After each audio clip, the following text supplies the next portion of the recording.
Assalamualaikum warahmatullahi wabarakatuh. Sebelumnya terima kasih kepada Bang Rifki selaku dosen pengampu mata kuliah HI kawasan Australia dan Oceania atas kesempatan yang telah diberikan kepada saya untuk menjawab pertanyaan yang telah diajukan sebelumnya. Nah, tanpa memperpanjang kata mukadimah, saya akan langsung menjawab pertanyaan yang telah diajukan, yakni nomor 1, bagaimanakah cara Australia dan Selandia Baru memposisikan diri mereka dalam tataran global?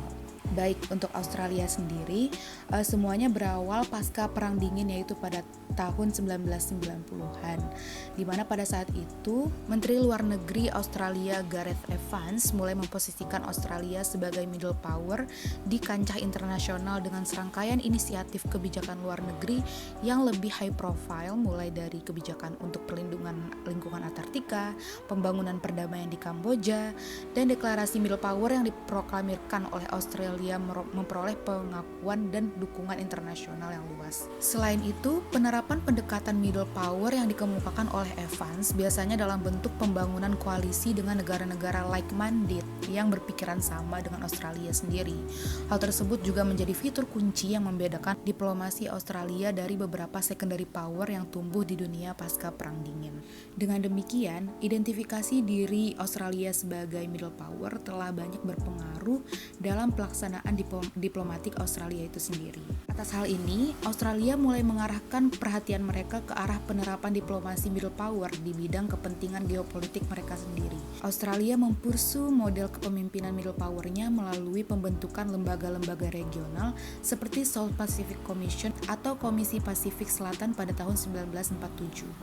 Meskipun begitu, dalam jurnal yang ditulis oleh Carr menyebutkan bahwa Australia sedang mengalami perubahan historis akan status globalnya saat ini.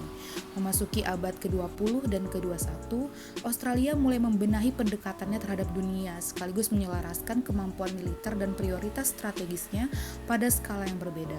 Tidak lagi berprioritas untuk menjadi middle power, Australia kini mentargetkan diri sebagai kekuatan regional. Dengan demikian, kepentingannya tidak lagi dalam tatanan internasional yang luas, melainkan ke daerah yang lebih sempit, yakni wilayah Pasifik dan Asia Tenggara. Normalisasi yang dilakukan oleh Australia ini juga akan berpengaruh kepada politik mereka, di mana mereka harus menyeimbangkan kekuatan Cina dan Amerika melalui perdagangan dan kemitraan strategis dengan seluruh wilayah Indo-Pasifik. Nah, untuk Selandia Baru sendiri, mereka aktif dalam mengikuti pertemuan-pertemuan yang dilaksanakan oleh Perserikatan Bangsa-Bangsa dan organisasi internasional lainnya. Seperti yang kita ketahui, PBB dan organisasi internasional lainnya memiliki intensivitas pertemuan yang tinggi, dan hal tersebut juga memberikan kesempatan bagi Selandia Baru untuk mempengaruhi kekuatan-kekuatan yang ada untuk memajukan tujuan strategisnya. Selandia Baru juga aktif dalam mempromosikan perdamaian di kawasan Pasifik, seperti dengan mengikuti RAMSI, yaitu Regional Assistance Mission to Solomon Island, yang pertama kali dilakukan pada tahun 2003 di bawah mandat Pacific Island Forum untuk mengatasi konflik dan pelanggaran hukum yang terjadi di Kepulauan Solomon. Tidak hanya Kepulauan Solomon, Selandia Baru juga bersama Australia telah aktif dalam memainkan peran penting dalam membantu menstabilkan Timor Leste yang memperoleh kemerdekaan dari Indonesia setelah referendum 99, di mana pada tahun 2006 kondisi mulai memburuk lagi sehingga ditanggapi oleh Selandia Baru dengan mengirim bantuan militer dan program pemolisian masyarakat ke Timor Leste.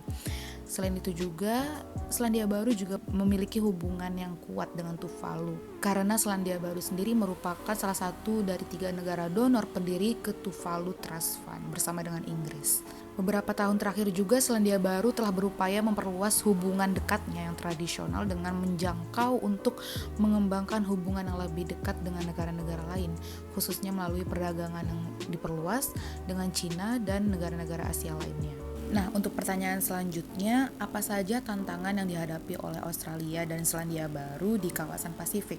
Nah, untuk pertanyaan ini, jawaban umumnya adalah terdapat kehadiran kekuatan-kekuatan baru di Pasifik seperti Amerika Serikat dan Tiongkok. Adanya bantuan yang diberikan oleh Amerika Serikat dan Tiongkok Tiongkok ditanggapi dengan sangat baik oleh pemimpin-pemimpin di kawasan Pasifik.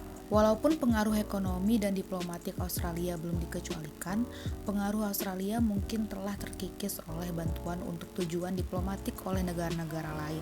Peran sentral Australia dan Selandia Baru di kawasan Pasifik telah dipersulit oleh perubahan signifikan dan dinamis dalam geopolitik regional. Lalu munculnya Cina dan perselisihan intraregional yang sengit dengan Fiji adalah salah satu dari hambatan nyatanya. Keterlibatan Cina yang semakin meningkat di wilayah tersebut telah memberikan kepercayaan dan harapan baru kepada negara-negara kepulauan Pasifik, karena kawasan tersebut merupakan sumber potensial untuk investasi asing langsung dari industri Cina dan menawarkan bantuan pembangunan bilateral. Pertumbuhan pengaruh Cina di wilayah tersebut telah menyebabkan pivot AS kembali ke Pasifik. Keterlibatan regional AS meluas lagi, termasuk diplomasi dengan Forum dan dengan Fiji, yang berpotensi merusak posisi Australia. Dalam lingkungan diplomatik dan strategis yang baru saja diperebutkan ini, Australia harus bekerja keras dan menilai kembali keefektifan kebijakan-kebijakannya saat ini jika ia berharap untuk mempertahankan pengaruh di kawasan Pasifik. Nah, untuk Selandia Baru sendiri, Selandia Baru merupakan pemain yang sangat kecil dalam kancah internasional untuk berkontribusi secara proaktif pada regulasi dan pengawasan pasar keuangan. Ini berkonsentrasi pada area regional seperti kerjasama ekonomi Asia Pasifik, APEC.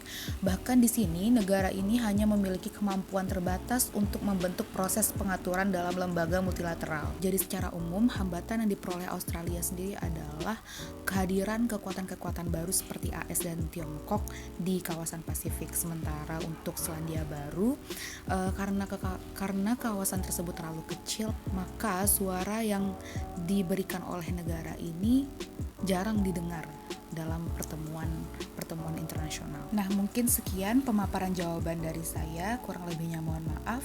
Wassalamualaikum warahmatullahi wabarakatuh.